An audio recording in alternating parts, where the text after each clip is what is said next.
ভারতের লোকসভার আসন সংখ্যা বাড়ানো সহ 3টি বিল পাশ করাতে বিশেষ অধিবেশনে রাজনৈতিক উত্তাপ ছড়িয়েছে। অন্যদিকে পশ্চিমবঙ্গ বিধানসভা নির্বাচন ঘিরে বাড়ছে উত্তেজনা। দেশটির রাজনৈতিক পরিস্থিতির খবর জানাতে এই মুহূর্তে কলকাতায় আছেন সহকর্মী সুব্রত আচার্য। যাচ্ছি তার কাছে। সুব্রত, দেখুন, এমনিতেই ভারতের কেন্দ্রীয় রাজনৈতিক দলগুলোর শীর্ষ নেতা বলা ভালো প্রধানমন্ত্রী নরেন্দ্র মোদী, স্বরাষ্ট্রমন্ত্রী অমিত শাহ, পশ্চিমবঙ্গের মুখ্যমন্ত্রী মমতা বন্দ্যোপাধ্যায়, সমাজবাদী পার্টির নেতা অখিলেশ যাদব এবং ডিএমকে নেতা এম.কে. স্ট্যালিন সবাই মোটামুটি ব্যস্ত। আপনি জানেন যে 15ই মার্চ নির্বাচনী নির্ঘণ্ট প্রকাশ করে এবং একটি কেন্দ্র এবং 4টি রাজ্যে বিধানসভা ভোট, ইতিমধ্যে 3টি রাজ্যের বিধানসভা ভোট শেষ হয়ে গিয়েছে। বাকি দুটো রাজ্য পশ্চিমবঙ্গ এবং তামিলনাড়ুতে ভোট, পশ্চিমবঙ্গে 2 দফা এবং তামিলনাড়ুতে 1 দফায় ভোট।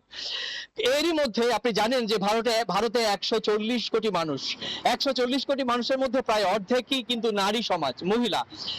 কথা এসছে যে এবার এই দেশের আইন প্রণয়নের জন্য, আগামীর ভারতকে এগিয়ে নেওয়ার জন্য, যে দেশে প্রায় অর্ধেক সংখ্যক মহিলা তারা তাদের অধিকার সংরক্ষণের জন্য আসন, কেন্দ্রের যে আসন, লোকসভা আসন, সেই আসন বিন্যাসের প্রয়োজন হয়ে পড়ে। আপনি জানেন যে সব শেষ 2024-এ যে লোকসভা নির্বাচন হয়েছে সেখানে কিন্তু দেখা গিয়েছে যে সারা গোটা দেশে আপনি জানেন যে 543টি লোকসভা আসনের মধ্যে 74টি আসন নারীরা তারা নির্বাচনে লড়ে জিতে এসেছেন। অর্থাৎ প্রায় 13% আসন তারা নিজেরা পুরুষদের সঙ্গে নির্বাচনী যে সেই যুদ্ধ জিতে এসেছেন। এবার 2023 সালে এই বর্তমান মোদী সরকার তারা নারী সুরক্ষা বা নারী অধিকার সংশোধিত একটি বিল পাশ করে। সেখানে বলা হয় গোটা দেশে 33% নারীদের জন্য আসন সংরক্ষণ করা হবে।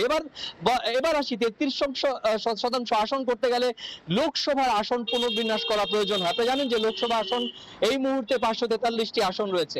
এবারে যে 3টি বিল আনা হয়েছে সেই 3টি বিলের মধ্যে একটি মহিলা সংরক্ষণের জন্য 131তম সংবিধান সংশোধনী বিল, লোকসভায় সাংসদ সংখ্যা বাড়িয়ে 850 করার জন্য আসন পুনর্বিন্যাস বিল এবং কেন্দ্রশাসিত অঞ্চল আইন সংশোধনী বিল। এই 3টি বিলই কিন্তু এবারের যে বাজেটের বর্ধিত অধিবেশন, সেই অধিবেশনে কিন্তু এই 3 দিনের অধিবেশনে আনা হয়েছে।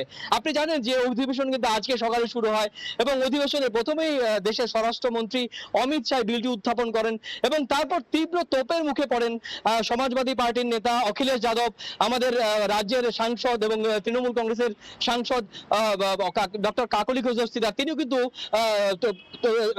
একেবারে বিরোধিতা করেন এই বিলের এবং দ্বিতীয়ার্ধে কিন্তু প্রধানমন্ত্রী এসে উল্টো বলেন যে এই বর্তমান পরিস্থিতিতে নারীদের যদি আমরা এই আসন না দিতে পারি তাহলে বিগত বছরে নারীদের বিরুদ্ধে যে কাজটি আমরা করেছি সেটি কিন্তু আমাদের সকলে ভুগতে হবে। অর্থাৎ 33% আসন সংরক্ষিত করতে গেলে সব রাজনৈতিক দলের এক হতে হবে। আপনি জানেন যে এরই মধ্যে ভোট রয়েছে আজ 7 দিন বাকি ভোট রয়েছে। ভোটের জন্য কিন্তু নির্বাচনী যে মাঠ, সেই মাঠে তৃণমূল কংগ্রেসের মুখ্যমন্ত্রী মমতা বন্দ্যোপাধ্যায়, যোগী আদিত্যনাথ এবং আসামের মুখ্যমন্ত্রী হেমন্ত বিশ্ব শর্মা সহ সমস্ত রাজনৈতিক দল কিন্তু মাটি কামড়ে পড়ে রয়েছে পশ্চিমবঙ্গ বিধানসভা নির্বাচন 2 দফা 23 এবং 29 এবং সেই দিকে কিন্তু এখন নজর গোটা দেশের মানুষের। তো এই ছিল আমার কাছে ভারতের লোকসভায় যে নতুন করে আসন বর্ধিত নিয়ে আলোচনা এবং পশ্চিমবঙ্গের নির্বাচন সংক্রান্ত আমার কাছে থাকা সবশেষ তথ্য।